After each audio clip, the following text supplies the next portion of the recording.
पाकिस्तान बताने पर महाराष्ट्र की सियासत में भूचाल आया है। महाराष्ट्र में अपने बयानों के लिए अक्सर हेडलाइंस में बने रहने वाली बीजेपी की नेता और फडणवीस सरकार में मंत्री नीतीश राणे ने अब एक ऐसा विवादित बयान दिया जिस पर बखेड़ा खड़ा हो चुका है। नीतीश राणे ने केरल की तुलना पाकिस्तान से कर दी। महाराष्ट्र सरकार में राज्य मंत्री नीतीश राणे ने पुणे जिले के पुरंदर की एक रैली के दौरान ये विवादित बयान दिया और ये कहा कि महाराष्ट्र में अब हिंदुत्व की सरकार है, लेकिन केरल एक मिनी पाकिस्तान बन गया है और इसी वजह से लोकसभा में नेता विपक्ष राहुल गांधी और प्रियंका गांधी वहां से चुनाव जीत पाते हैं।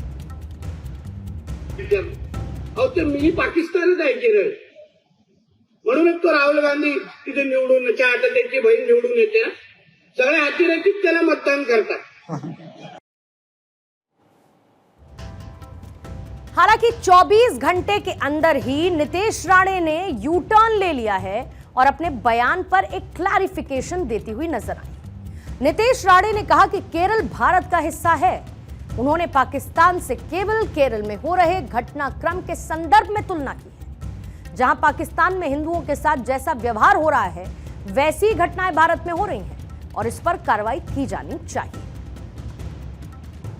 देखिए, केरल हमारे देश का भाग है, हमारे हिंदुस्तान में है, मगर वहाँ जो एक्टिविटीज हो रहे हैं, वहाँ जो कन्वर्जन्स हो रहे हैं, वहाँ जिस तरीके से हिंदूज को टारगेट किया जा रहा है, उस सिचुएशन को पाकिस्तान के साथ कंपेयर किया जा सकता है। वही चीज मैंने अपने स्पीच के माध्यम से मैं कह रहा था कि जिस तरीके से हिंदूज को उनको या तो आप क्रिश्चियनिटी में कन्वर्ट हो जाओ, या तो आप हिंदू, या तो आप इस्लाम में कन्वर्ट हो जाओ। आप हिंदूज की संख्या या हिंदूज की नंबर देखिए कितने लो हो गए अभी केरला में।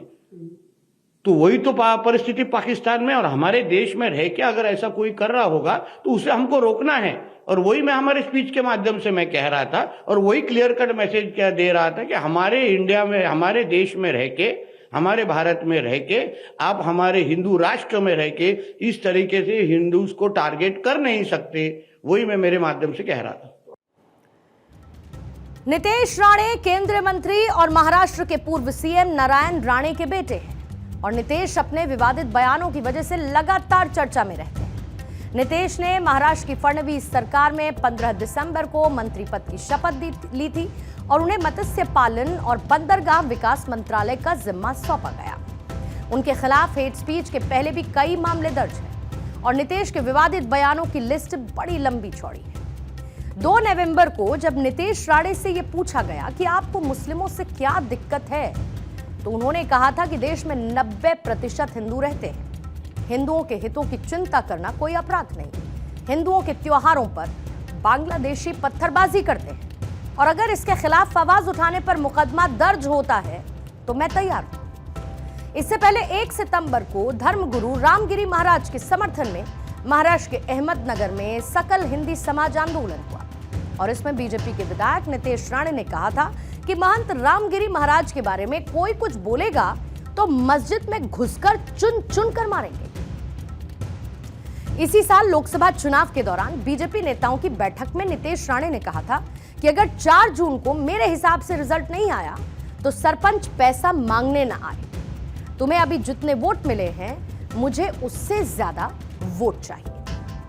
पिछली साल जून के महीने में राणे ने असदुद्दीन ओवैसी को लेकर विवादित टिप्पणी की थी और यह कहा था कि अगर कोई ओवैसी की जबान काट कर लाएगा तो मैं उसे इनाम दूंगा।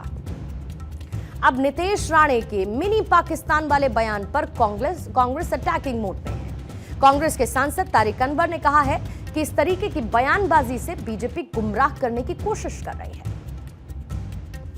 लेकिन राहुल गांधी तो रायबरेली से भी जीत कर आए हैं, वो क्या वहाँ भी पाकिस्तान बन रहा है क्या? ये सब की बातें फजूल जैसी बातें हैं। और जो भी केरला के अंदर किसी भी धर्म के मानने वाले हों वो हमारे हिंदुस्तानी भाई हैं और जितना हमारा अधिकार है या किसी का अधिकार है उतना ही उनका भी अधिकार है।